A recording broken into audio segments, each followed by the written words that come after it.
നിങ്ങളിപ്പോൾ കണ്ടുകൊണ്ടിരിക്കുന്നതൊക്കെ അഹ്മദുൽ ബദവി തങ്ങളുടെ മക്കാമിന്റെ പരിസരമാണ്.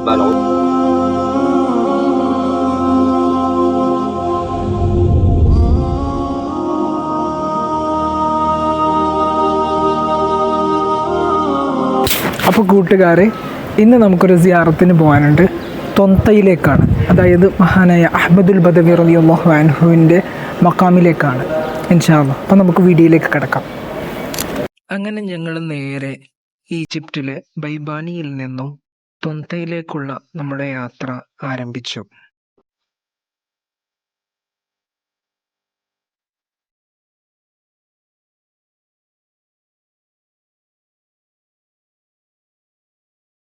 ഇവിടെ ഈജിപ്തിലെ കാലാവസ്ഥ നല്ല ചൂടാണ്. അതുകൊണ്ട് തന്നെ കാറിൻ്റെ പുറത്താണെങ്കിലും കാറിൻ്റെ ഉള്ളിലാണെങ്കിലും നല്ല പ്രയാസം അനുഭവപ്പെടുന്നുണ്ട്. എന്തായാലും നമ്മളൊരു യാത്രയിലല്ലേ, യാത്രയാവുമ്പോൾ പ്രയാസവും അതുപോലെ വിഷമൊക്കെ ഉണ്ടാവുന്നത് സ്വാഭാവികമാണല്ലോ. നിങ്ങളിപ്പോൾ കണ്ടുകൊണ്ടിരിക്കുന്നത് നൈൽ നദിയാണ്. വളരെ അപൂർവമായി ചില പ്രദേശങ്ങളിൽ മാത്രം മഴ പെയ്യുന്ന ഈ നാട്ടിൽ വറ്റാതെ കിടക്കുന്ന ഈ നദി ബറക്കത്തുള്ള ഒരു നദി തന്നെയാണ്. ഇവിടുത്തെ ആളുകൾ കുടിവെള്ളത്തിനും അതുപോലെ വ്യാവസായിക കാർഷിക ആവശ്യങ്ങൾക്ക് വേണ്ടി ഉപയോഗിക്കുന്ന ഏറ്റവും വലിയ ജലസ്രോതസ്സ് തന്നെയാണ് നൈൽ നദി. നൈൽ നദിക്ക് വലിയ ചരിത്രമുണ്ട്. ലോകം കണ്ടതിൽ വെച്ച് തന്നെ ഏറ്റവും വലിയ ക്രൂരനായ ഫറോവ ബനു ഇസ്രായേലികളിലെ ആൺകുട്ടികളെയെല്ലാം കൊന്നുകളഞ്ഞപ്പോൾ മൂസാ നബി അലൈഹിസ്സലാമിൻ്റെ മാതാവിനോട് മൂസാ നബിയെ സംരക്ഷിക്കാൻ വേണ്ടി അല്ലാഹു സുബ്ഹാനഹു വ തആല ഇടാൻ വേണ്ടി കൽപ്പിച്ച നദിയും ഇത് തന്നെയാണ്. മാത്രമല്ല, ഈ നദി സ്വർഗത്തിൻ്റെ നദികളിൽപ്പെട്ടൊരു നദിയാണെന്ന് മുത്തുനബി സല്ലല്ലാഹു അലൈഹി വസല്ലമ തങ്ങളുടെ പരാമർശവും ഇതിന് മഹത്വം വർദ്ധിപ്പിക്കുന്നു.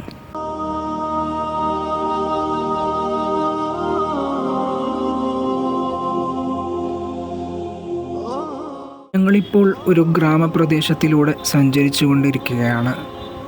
നിങ്ങളിപ്പോൾ കണ്ടുകൊണ്ടിരിക്കുന്നത് ഇവിടുത്തെ ഗ്രാമീണരുടെ കൃഷികളാണ്. കാലാവസ്ഥാ വ്യതിയാനം കൃഷിയെ പ്രതികൂലമായി ബാധിക്കുന്നുവെങ്കിലും എക്കാലത്തും നൈൽ നദി ഇവർക്ക് വലിയൊരു ആശ്വാസം തന്നെയായിരുന്നു.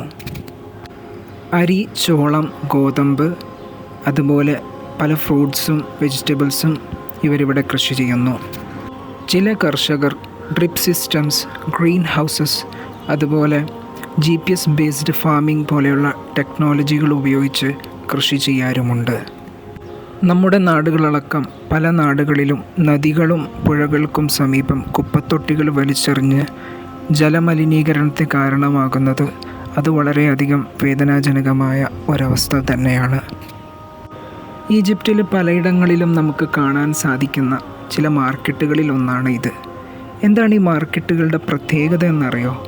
വളരെ പഴയ സാധനങ്ങൾ, നമ്മളെക്കുറിച്ചൊക്കെ പറയുകയാണെങ്കിൽ ഉപയോഗിച്ച് കളയാറായ പഴയ സാധനങ്ങൾ വരെ ഇവിടെ വിൽക്കപ്പെടുന്നു എന്നതാണ്.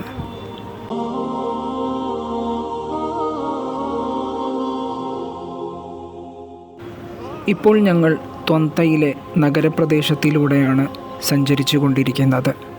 നമ്മുടെ ഉദ്ദേശലക്ഷ്യമാകുന്ന മഹാനായ അഹ്മദുൽ ബദവി റളിയല്ലാഹു അൻഹുവിൻ്റെ മക്കാമിലേക്ക് നമ്മൾ അടുത്തുകൊണ്ടിരിക്കുകയാണ്. അൽഹംദുലില്ലാ, അങ്ങനെ ഞങ്ങൾ അഹ്മദുൽ ബദവി തങ്ങളുടെ മക്കാമിലേക്ക് എത്തി.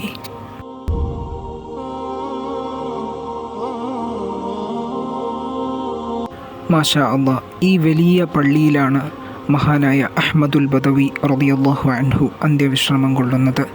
അവിടുത്തെ മക്കാമിൻ്റെ പരിസരം എപ്പോഴും ജനനിബിഡമായിരിക്കും. നമ്മുടെ നാട്ടിലെ അജ്മീറും അതുപോലെ മടവൂരിലൊക്കെ പോയ ഒരു ഫീലാണ് ഇവിടെ കിട്ടുന്നത്. വിദേശികളും അതുപോലെ ഈ നാട്ടുകാരും തന്നെയായ ഒരുപാട് സന്ദർശകർ ഇവിടെയുണ്ട്. മക്കാമിൻ്റെ പരിസരത്തായി ഒരുപാട് കടകൾ, സ്നാക്സുകളുടെയും മധുരപലഹാരങ്ങളുടെയും അതുപോലെ കുട്ടികളുടെ കളിപ്പാട്ടങ്ങളുടെയൊക്കെ ഒരുപാട് കടകൾ നമുക്കിവിടെ കാണാൻ സാധിക്കുന്നു. സത്യം പറഞ്ഞാൽ നമ്മുടെ നാട്ടിലുള്ള ഏതെങ്കിലും ഒരു മക്കാമാണോ ഇത് എന്ന് വരെ നമുക്ക് തോന്നിപ്പോവാറുണ്ട്.